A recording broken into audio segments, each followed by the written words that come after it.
तुम्हारे काছে আমি কিছু शेयर करते चाहिए फ्रेंड। कुछ शेयर करना था। बहुत दिन से सोच रही थी ये वीडियो लेके आऊँगी बोल के, बट आज टाइम मिला है, कुछ बोलना चाहती हूँ। 22 থেকে 32 বছর জীবনের এই অধ্যায়টা বড্ড ভারী। এই কয়েকটা বছরেই একটা ছেলে বা মেয়ে পুরোপুরি বদলে যায়। বইয়ের পাতা থেকে বেরিয়ে যখন বাস্তবতার রাস্তায় পা পড়ে, তখন দেখা যায় জীবনটা আসলে রূপকথা নয়।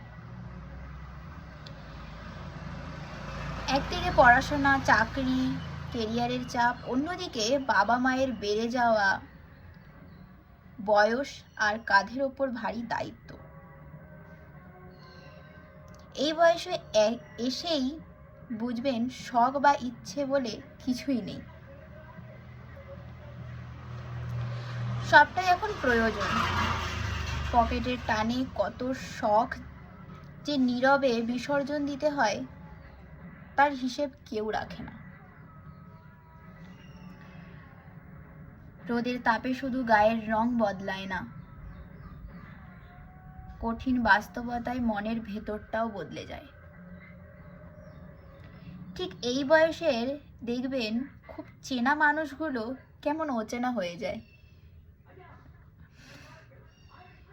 বন্ধু বিচ্ছেদ ঘটে, খুব কাছের কেউ হঠাৎ করে পৃথিবী ছেড়ে চলে যায়, আবার ভালোবাসার মানুষটার হাতও ফসকে যায়।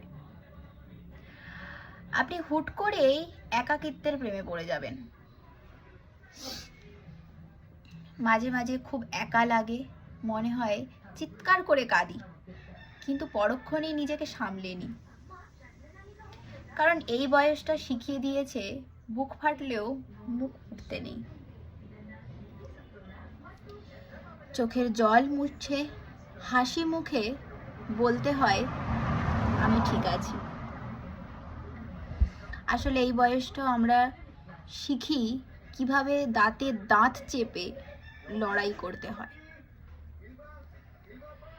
কিভাবে প্রিয়জন হারানোর শোক বুকে নিয়ে কাজে বের হতে হয়, কিভাবে নিজের স্বপ্ন খুন করে পরিবারের মুখে হাসি ফোটাতে হয়। 23 থেকে 32 বছর এই সময়টা আমাদের 22 থেকে 32 বছর এই সময়টা আমাদের মারে না, বরং লোহার মতো শক্ত করে গড়ে তোলে। একরাশ দীর্ঘশ্বাস লুকিয়েও যে বাঁচা যায় সেটা এই বয়সেই শেখায়। Thank you.